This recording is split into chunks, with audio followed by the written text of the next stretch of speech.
If you're not a fan of the original M30, you're not going to like this controller. Why? Because it's small. It's a small controller, so if you got big hands, you're not gonna really enjoy this one, to be quite honest with you.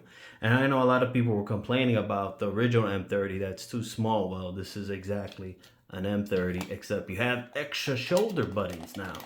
So instead of 2, you have 4. So you can set your extra shortcuts for Street Fighter 6 and whatever fighting games you like to play, and you got more shortcut options to set if you decide to go with this controller.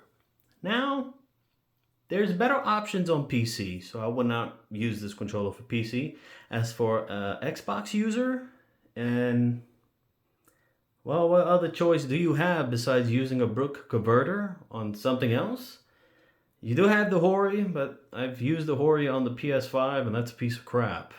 So I'd rather use this for Xbox. So if you're new to something like this and you're just an Xbox user, especially for retro games, this is a nice controller for retro games as well. I would definitely recommend this.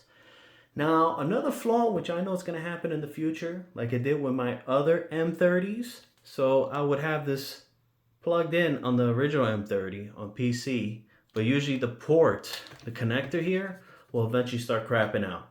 So it will randomly disconnect the controller. I know this is going to happen with this. This is the biggest flaw for the M30s.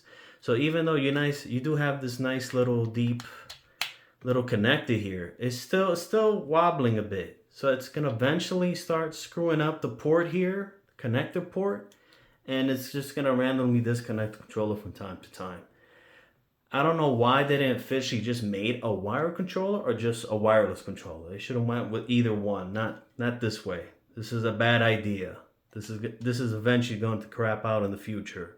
So I don't know why they went with that route. But overall, if you're an Xbox user, cool, go for it. But on PC, there's much better fight pads than this, in my personal opinion.